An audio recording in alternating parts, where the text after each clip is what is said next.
Eli Manning. That is the name. That is the story. And that is only the start. First, the Chargers' refusal. Then, the bizarre New Orleans dinner. And then, the one that changes everything. The Archie Manning part. By the end of this video, you will know why this draft day drama still defines Big Blue. Lock in. Big Blue we ride. Before Eli became a Giants legend, before the 2 Super Bowl MVPs, before the helmet catch, he was the quarterback who refused to play for the Chargers. And now, Eli is explaining what really happened. Not the lazy version. Not the recycled version. The real version. Real talk before we dive in. Eagles fans love pretending Giants history is luck. Cowboys fans love pretending their past matters more. Commanders fans want Big Blue quiet. Not here. If you want this channel, by Big Blue and for Big Blue, to be louder than every rival page, hit subscribe right now. Every sub plants a flag at MetLife Stadium. Comment, "Let's go Giants," so Eagles fans watching know exactly whose house this is. Now let's get to story 1, because this whole saga starts with one sentence nobody in football could ignore. Eli Manning did not want to play for the Chargers. And that decision changed the modern history of the New York Giants. Here is the part people still argue about. Eli Manning was not just another quarterback entering the league. He was the quarterback at the center of one of the most famous draft moments in NFL history. The headline has always been simple. Eli refused to play for the Chargers. But the real story is not simple. It was chaotic behind the scenes, and Eli is revisiting why the Chargers situation felt wrong from the beginning. That matters, because fans outside Big Blue always frame this like Eli walked into the league acting entitled. They say it like he owed the Chargers silence, obedience, and a smile. I reject that completely. Eli looked at the situation, listened to what was happening around him, and decided that the fit was wrong. That is not weakness. That is conviction. And Giants fans should understand this better than anybody. This franchise has always been built around identity. New York Tough is not a slogan for easy choices. It is a standard. You either fit the pressure, or the pressure exposes you. Eli did not pick comfort.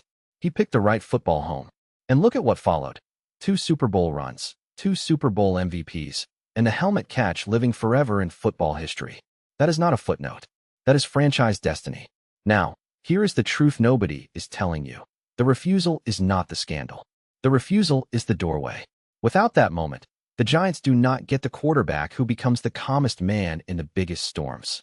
That is the difference between watching any channel and watching this one. We are not just replaying old highlights. We are decoding why the moment mattered. Personal opinion here. I think Eli was right to force the issue. Not just understandable. Right. The Chargers situation felt wrong to him, and the Giants became the proof. 2 Super Bowl runs ended the argument. Disagree? Drop your reasoning below. And yes, I know some rival fans hate hearing that. Eagles fans call it luck. Cowboys fans call it ancient history. Commanders fans try to change the subject. Big Blue calls it legacy. But wait, because story 2 is where this gets stranger. The refusal was public. The process behind it was messy. And one bizarre dinner in New Orleans tells you why Eli's instincts were already screaming. Now, what most channels miss is this. Eli is not only talking about the draft moment. He is talking about the process before the draft, including a bizarre pre-draft dinner in New Orleans. That detail matters because it moves the story from rumor into atmosphere. This was not just about a team name. It was not just about geography. It was about a situation that fell off when Eli was actually living through it. And if you have ever made a major decision in your life, you know that feeling. The room tells you something. The conversations tell you something. The way people handle pressure tells you something. Eli saw enough to know the Chargers situation was not right for him. That is the piece people overlook. They reduce it to a power move, because power move sounds dramatic. But this was a fit decision, a football decision, a career decision. And when the decision is about the quarterback position, fit is everything. The Giants did not just acquire an arm. They acquired a temperament. They acquired a player who could stand in chaos, take criticism, and still walk into the biggest moments like his pulse never changed. That is why this story hits different for Big Blue.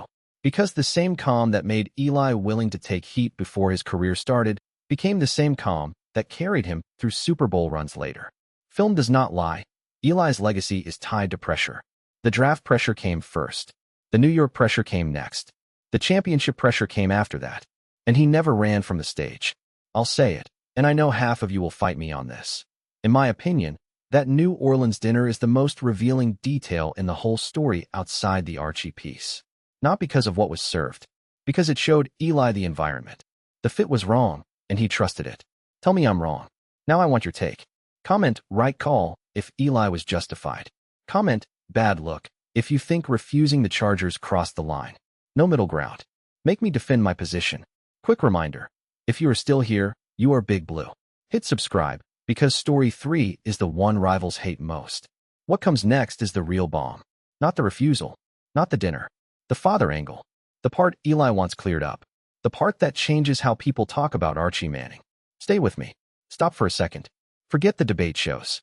Forget the old jokes. Forget the rival fan version of this story. This is where the draft day drama stops being just football history and becomes a family story. For years, the easy version has been this. Archie Manning was the puppet master, Eli was protected, and the Chargers got embarrassed. That version is too clean. Eli is now saying the story around his father has been misunderstood for years. That is not a small clarification.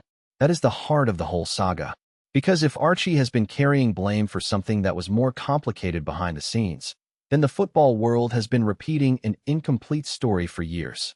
And Big Blue needs to hear that clearly. This was not just a father forcing a franchise.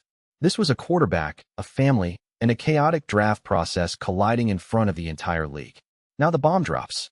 Here is what you really came for. Before Eli Manning became a Giants legend, he was the quarterback attached to a controversy. The Chargers wanted him. Eli did not want that situation. The football world watched the drama unfold. And in the middle of it all stood Archie Manning. For years, people made Archie the face of the refusal.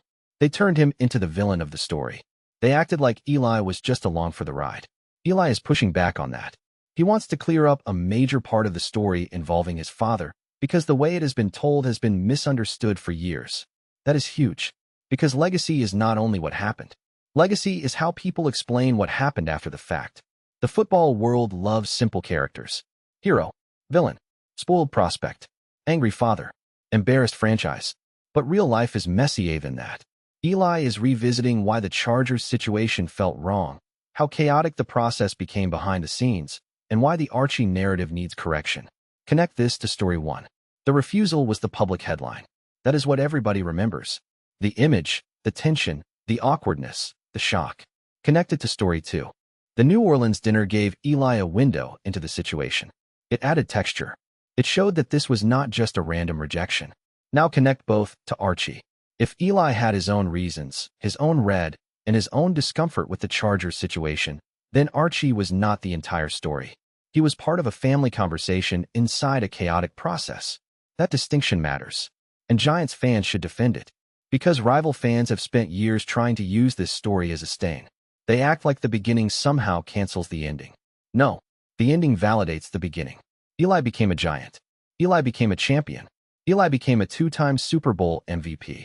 Eli became the quarterback tied forever to the helmet catch. That is not revisionist history. That is the actual arc. The same decision people mocked became the decision that delivered glory to Big Blue Nation. And let's be honest, if this had happened to the Eagles, their fans would call it genius. If it happened to the Cowboys, they would make documentaries about courage. If it happened to the Commanders, they would beg for that kind of franchise-changing outcome. But because it happened to the G-Men, they call it drama. I call it the turning point. Going on record right now, in my opinion, Eli Manning did not owe the Chargers his career just to make the league comfortable. He made the best decision of his football life, and the Giants became the biggest winners. The Archie blame game is lazy, and Big Blue should stop apologizing for a move that built a modern legacy. Convince me I'm wrong. I'm listening. Now you have your answer to the question I asked earlier. Comment your answer, right call, or bad look.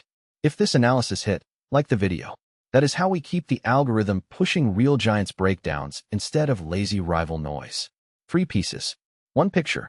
The refusal tells you Eli had conviction. The New Orleans dinner tells you the Chargers situation felt wrong up close. The Archie clarification tells you the public story has been too shallow for too long. Together, this rewires the way Giants fans should talk about that draft day moment. Not with embarrassment. With ownership. Big Blue did not stumble into Eli Manning. Big Blue became the destination where his career made sense. And once he got here, the story changed forever. MetLife Stadium, the G-Men, Big Blue Nation, New York Tough. All of it connects back to a decision that rivals still cannot process. Listen, I am dropping the next breakdown on how Eli's comments reshaped the Giants' modern legacy, from the draft drama to the championship identity. If you are Big Blue for real, subscribe now so YouTube actually puts that video in front of you. Hit the bell. Drop your final answer below, right call or bad look. And yes, I want the smoke in the comments. Because this is the kind of topic where Giants fans need to stop playing defense.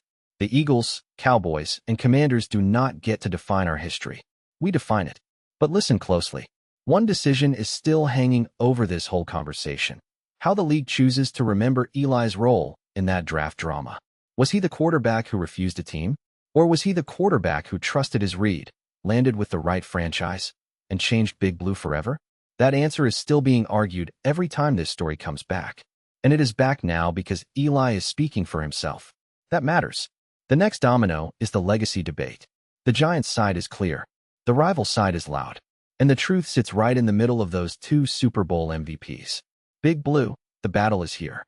Subscribe, stay locked, and do not let Eagles fans, Cowboys fans, or Commanders fans rewrite Giants history. Drop your final answer below. Let's go Giants.